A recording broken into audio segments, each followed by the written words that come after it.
दोस्तों एक बार फिर से स्वागत है आप सभी का आपके अपने favourite English learning channel scholar English पर।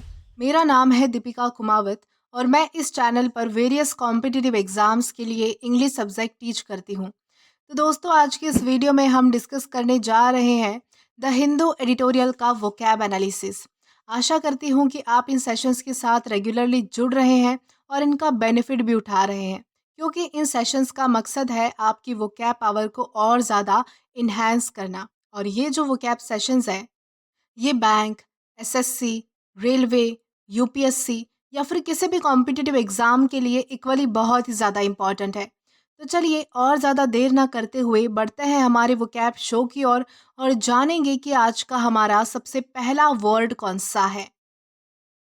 तो आज का हमारा सबसे पहला वर्ड है डर्थ। डर्थ का मतलब होता है कमी या फिर अभाव, यानी कि जब भी आपके पास किसी चीज़ की कमी होती है, किसी चीज़ की स्कार्सिटी होती है, किसी चीज़ का शॉर्टेज होता है, यानी कि जब भी कोई चीज़ पर्याप्त मात्रा में अवेलेबल नहीं होती, किसी चीज़ की कमी होती है, तो उसे हम क्या कहेंगे?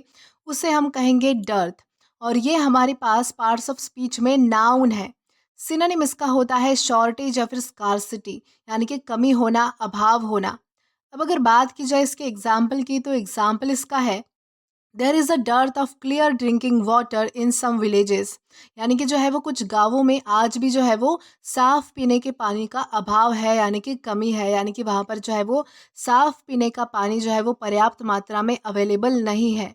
तो इस कॉन्टेक्स्ट में हम जो है वो डर्थ इस वर्ड का अलग अलग सेंटेंसेस में यूज़ कर सकते हैं। देन इसी के साथ हम आगे जाएंगे हमारे नेक्स्ट वर्ड की ओर और जानेंगे कि इसके बाद हमारा अगला वर्ड कौन सा है। तो देन इसके बाद हमारा अगला वर्ड है डिस्क्रीट। डिस्क्रीट का मतलब होता है सावधान या फिर विवेकशील।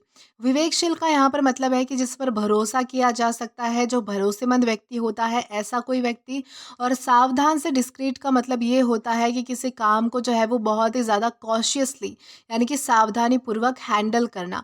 यानी कि उसमें जो है वो ज़रा सी भी जो है वो ऊंच नीच नहीं होने देना, या फिर ज़रा सी भी जो है वो गलती नहीं होने देना। उसे जो है वो बहुत ही ज़्यादा जो है वो केयरफुली, बहुत ही ज़्यादा जो है वो कॉशियसली उसे जो है वो हैंडल करना। उसे हम क्या कहेंगे?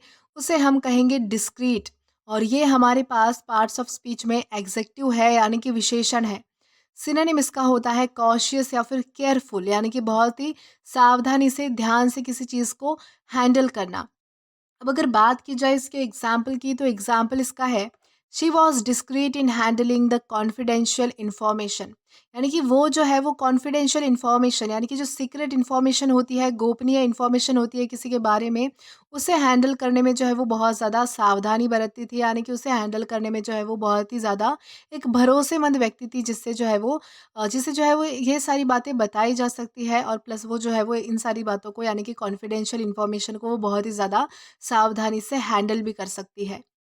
तो इस कॉन्टेक्स्ट में हम जो है वो डिस्क्रीट इस वर्ड का अलग अलग सेंटेंसेस में यूज़ कर सकते हैं। देन इसी के साथ हम आगे जाएंगे हमारे नेक्स्ट वर्ड की ओर और जानेंगे कि इसके बाद हमारा अगला वर्ड कौन सा है।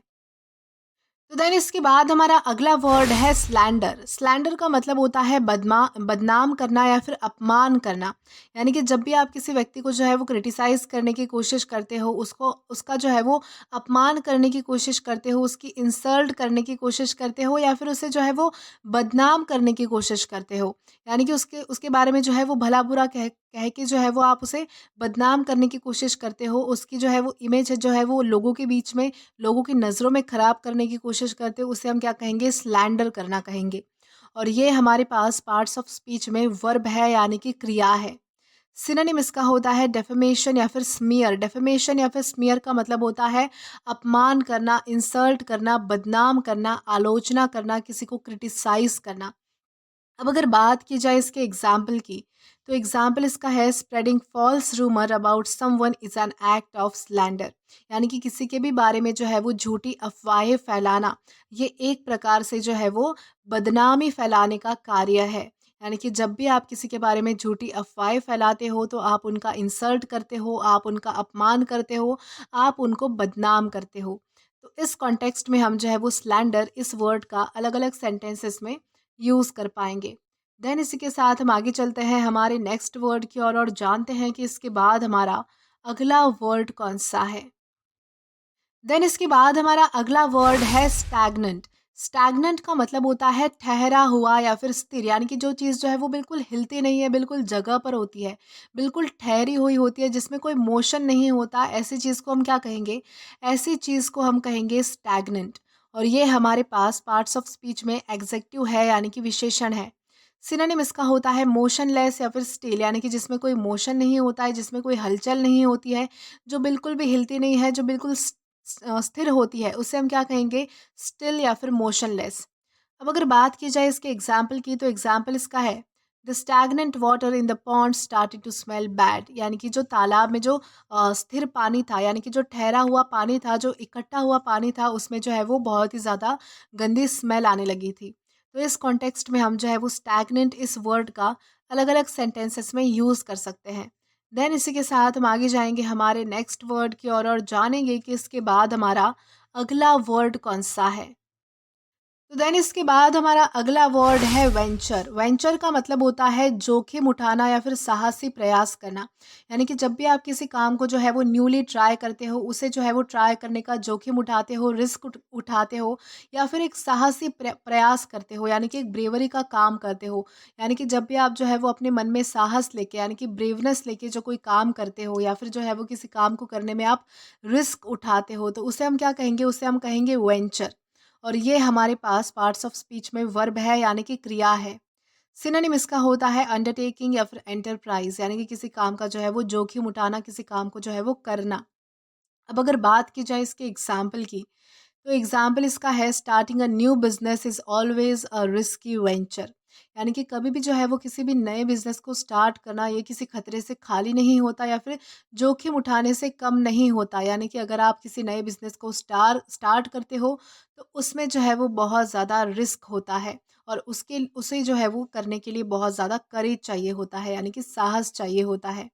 तो इस कॉन्टेक्स्ट में हम जो है वो वेंचर इस वर्ड का अलग अलग सेंटेंसेस में यूज़ कर सकते हैं। देन इसी के साथ हम आगे जाएंगे हमारे नेक्स्ट वर्ड की ओर और जानेंगे कि इसके बाद हमारा अगला वर्ड कौन सा है।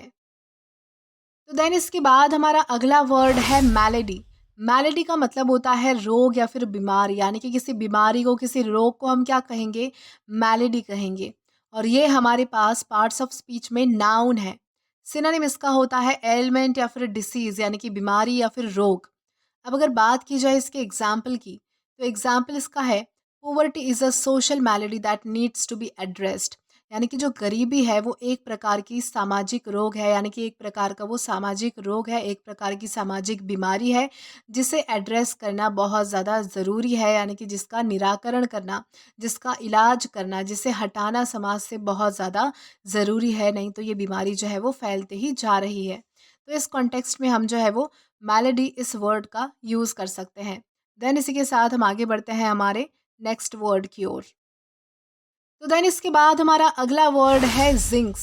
ये जो जिंक्स है, इसका मतलब होता है अपशकुन, यानी कि दुर्भाग्य लाने वाला। यानी कि जब भी आप कोई काम हो जाता है, तो वो जो जो चीज़ आपके हिसाब से अच्छी नहीं होती है, जो आपके लिए बैड लक क्रिएट करती है, जो शुभ नहीं होती, जो दुर्भाग्य लाने वाली होती है, जिससे कोई काम अच्छा नहीं होता, ऐसी चीज़ को हम क्या कहेंगे? ऐसी चीज़ को हम कहेंगे जिंक्स। और ये हमारे पास पार्ट्स ऑफ स्पीच में नाउन है। सिनोनिम इसका होता है कर्स या फिर बैड लक। कर्स का मतलब वैसे तो श्राप होता है, यहाँ पर जो है वो आप अपशकुन या फिर दुर्भाग्य या फिर बैड लक, यानी कि दुर्भाग्य जिसे हम कहते हैं, वो समझ सकते हैं। एग्जाम्पल की बात करें, तो एग्जाम्पल इसका है some people believe that breaking a mirror mirror brings a jinx. यानी कि कुछ लोगों का मानना है कि जो कांच है, यानी कि जो मिरर है, उसके टूटने से जो है वो अपशकुन होता है, यानी कि वो जो है वो दुर्भाग्य को बुलावा देता है, यानी कि ये बहुत बड़ा बैड लक है। तो इस कॉन्टेक्स्ट में हम जो है वो जिंक्स इस वर्ड का अलग अलग सेंटेंसेस में यूज़ कर सकते हैं। देन इसी के साथ हम आगे जाएंगे हमारे नेक्स्ट वर्ड की ओर और जानेंगे कि इसके बाद हमारा अगला वर्ड कौन सा है। तो देन इसके बाद हमारा अगला वर्ड है नॉनशैलेंट। इसे जो है वो नॉनशैलेंट प्रोनाउंस किया जाता है, जिसका मतलब होता है लापरवाह या फिर निश्चिंत। यानी कि ऐसा व्यक्ति जिसे कोई चिंता नहीं होती है, कोई फिक्र नहीं होती है, जो बहुत ही ज़्यादा लापरवाह होता है, केयरलेस होता है, तो ऐसे व्यक्ति को हम क्या कहेंगे? ऐसे व्यक्ति को हम कहेंगे नॉनशैलेंट। और ये हमारे पास पार्ट्स ऑफ स्पीच में एग्जेक्टिव है, यानी कि विशेषण है। सिनोनिम इसका होता है अनकंसर्न या फिर केयर फ्री, यानी कि ऐसा कोई व्यक्ति जो बिल्कुल निश्चिंत है, जिसे किसी बात की चिंता नहीं है, किसी बात की फ़िक्र नहीं है, कोई केयर नहीं है, कोई कंसर्न नहीं है। ऐसे व्यक्ति को हम क्या कहेंगे? एक अनकंसर्न या फिर केयर फ्री। अब अगर बात की जाए इसके एग्ज़ाम्पल की, तो एग्ज़ाम्पल इसका है, he remain nonchalant even in difficult situation, यानी कि वो कठिन से कठिन परिस्थितियों में भी जो है वो निश्चिंत रहता है, यानी कि उसे जो है वो किसी प्रकार की चिंता नहीं होती, बिल्कुल लापरवाही से, केयर फ्री, बिल्कुल केयरलेस तरीके से जो है वो काम लेता है। तो इस कॉन्टेक्स्ट में हम जो है वो नॉनशलेंट इस वर्ड का अलग-अलग सेंटेंसेस में यूज़ कर सकते हैं। देन इसी के साथ हम आगे बढ़ते हैं हमारे नेक्स्ट वर्ड की ओर और जानते हैं कि इसके बाद हमारा अगला वर्ड कौन-सा है। तो देन इसके बाद हमारा अगला वर्ड है नेसिएंट। नेसिएंट का मतलब होता है अज्ञानी, यानी कि जिसे किसी चीज़ की इन्फॉर्मेशन नहीं होती है, किसी चीज़ का ज्ञान नहीं होता है, जो अपडेटेड नहीं होता है, ऐसे व्यक्ति को हम क्या कहेंगे? नेसिएंट कहेंगे। जिसे कोई ज्ञान नहीं होता, जिसे किसी चीज़ के बारे में पता नहीं होता, उसे कहा जाता है नेसिएंट। और ये हमारे पास पार्ट्स ऑफ स्पीच में एग्जेक्टिव है, यानी कि विशेषण है। सिनोनिम इसका होता है इग्नोरेंट या फिर अनअवेयर, यानी कि ऐसा कोई व्यक्ति जिसे किसी चीज़ के बारे में पता ना हो, जिसे किसी चीज़ का ज्ञान ना हो। अब अगर बात की जाए इसके एग्जाम्पल की, तो एग्जाम्पल इसका है, he was the nascent about the latest technology, यानी कि जो वो लेटेस्ट टेक्नोलॉजी के बारे में जो है वो पूरी तरह से, यानी कि अनजान था, यानी कि वो एक प्रकार से उसके बारे में अज्ञान था, यानी कि उसे जो है वो कुछ भी उसके बारे में पता नहीं था, कोई भी इंफॉर्मेशन नहीं थी, अनअवेयर था। तो इस कॉन्टेक्स्ट में हम जो है वो नेसिएंट इस वर्ड का अलग-अलग सेंटेंसेस में यूज़ कर सकते हैं। देन इसी के साथ हम आगे जाएँगे हमारे आज के लास्ट वर्ड की ओर और जानेंगे कि आज का हमारा लास्ट वर्ड कौन-सा है।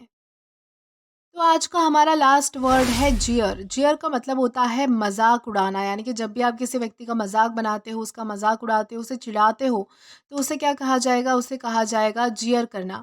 और ये हमारे पास पार्ट्स ऑफ स्पीच में वर्ब है, यानी कि क्रिया है।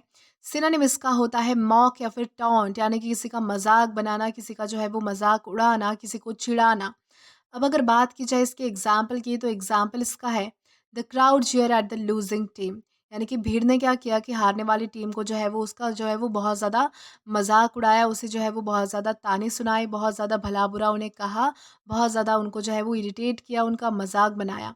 तो इस कॉन्टेक्स्ट में हम जो है वो जियर इस वर्ड का अलग अलग सेंटेंसेस में यूज़ कर सकते हैं। तो दोस्तों आज के लिए बस इतना ही। आज की इस क्लास का पीडीएफ आप हमारे टेलीग्राम चैनल के थ्रू एक्सेस कर सकते हैं। और अगर आपने अभी तक हमारा टेलीग्राम चैनल जॉइन नहीं किया है, तो टेलीग्राम पर English with Deepika Kumawat search करके या फिर डिस्क्रिप्शन में दिए गए लिंक के थ्रू डायरेक्ट आप हमारा टेलीग्राम चैनल जॉइन कर सकते हैं, ताकि आप किसी भी वीडियो से रिलेटेड कभी भी कोई भी अपडेट मिस ना करें। और दोस्तों अगर आपको आज का ये वीडियो पसंद आया है या फिर हेल्पफुल लगा है, तो do like this video, subscribe the channel and share as much as you can. और अगर आपने इससे पहले वाले वीडियोस नहीं देखे हैं, तो यहाँ पर मैंने एक प्लेलिस्ट प्रोवाइड की है, जहाँ पर आप क्लिक करके वो सभी पहले वाले वीडियोस भी एक्सप्लोर कर सकते हैं और देख सकते हैं। Till then keep learning. Thank you.